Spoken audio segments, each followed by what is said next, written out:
17 जुलाई 1969। अव्यक्त स्थिति बनाने की युक्तियाँ।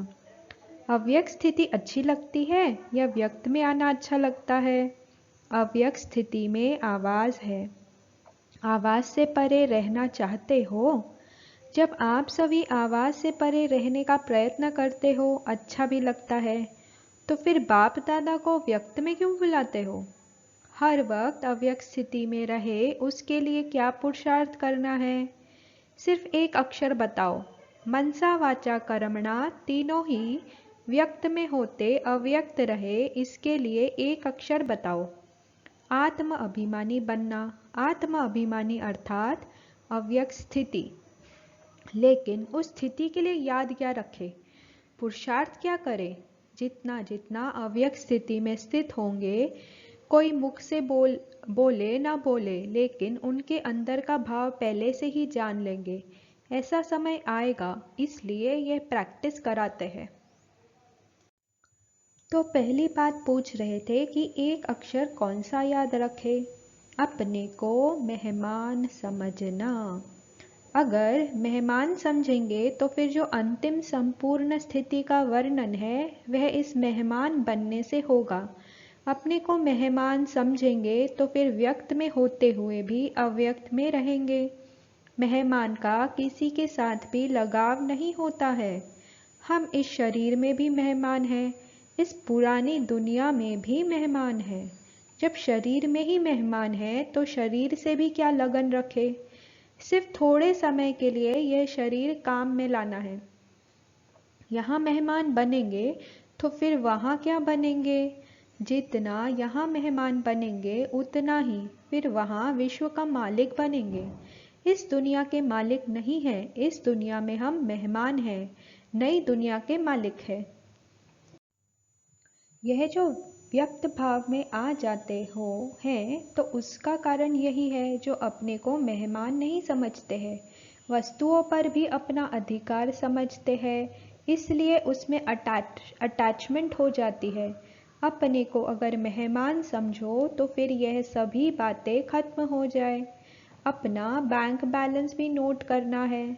जितना कमाते हैं उतना खाते हैं या कुछ जमा भी होता है? टोटल हिसाब निकाला है, कितना जमा किया है? उस जमा के हिसाब से खुद अपने से संतुष्ट हो? उत्तर आया नहीं। तो जमा करने का और कोई समय रहा हुआ है? कितना समय है? समय भी नहीं है, संतुष्ट भी नहीं, तो फिर क्या होगा? अभी सभी को यह खास ध्यान रखना चाहिए, अपना बैलेंस बढ़ाना चाहिए। कम से कम इतना तो होना चाहिए जो खुद संतुष्ट रहे। अपनी कमाई से खुद भी संतुष्ट नहीं रहेंगे तो औरों को क्या कहेंगे? एक एक को इतना जमा करना है। क्या सिर्फ अपने लिए ही जमा करना है या औरों के लिए भी करना है? औरों को दान करने के लिए जमा नहीं करना है। ऐसा समय अभी आएगा जो सभी भिखारी रूप में आप लोगों से यह भीख मांगेंगे तो उन्हों को नहीं देंगे। इतना जमा करना पड़ेगा ना। जो आज अपने को भरपूर समझते हैं वह भी भिखारी के रूप में आप सभी से भीख मांगेंगे तो भीख कैसे दे सकेंगे? जब जमा होगा ना। दाता के बच्चे तो सभी देने वाले ठहरे। आप सभी के एक सेकंड की दृष्टि के अमूल्य बोल के भी प्यासे रहेंगे। ऐसा अंतिम दृश्य अपने सामने रख पुरुषार्थ करो।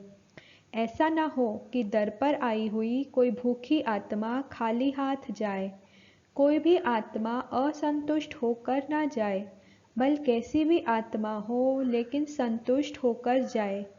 तो ऐसी बातें सोचनी चाहिए, सिर्फ अपने लिए नहीं। माँ बाप की कमाई अपने प्रति ही होती है। जब रचना होती है तो फिर रचना का भी पूरा ध्यान रखना पड़ता है। अब अपने लिए जो कमाई थी वह तो बहुत समय खाया मनाया, लेकिन अब अपनी रचना का भी ध्यान रखना है। आपने अपनी रचना देखी है? कितनी रचना है? छोटी है या बड़ी है? बाप दादा हर एक की रिजल्ट देखते हैं, उस हिसाब से कह देते हैं एक एक सितारे की कितनी रचना है। जितनी यहाँ रचना होगी उतना वहाँ बड़ा राज्य होगा। रचयिता तो सभी है, लेकिन बड़ी रचना की है या छोटी रचना की है? उत्तर आया, आज तो बड़ी की है। बड़ी रचना के साथ फिर जिम्मेवारियां भी बड़ी है। अच्छा, ओम शांति।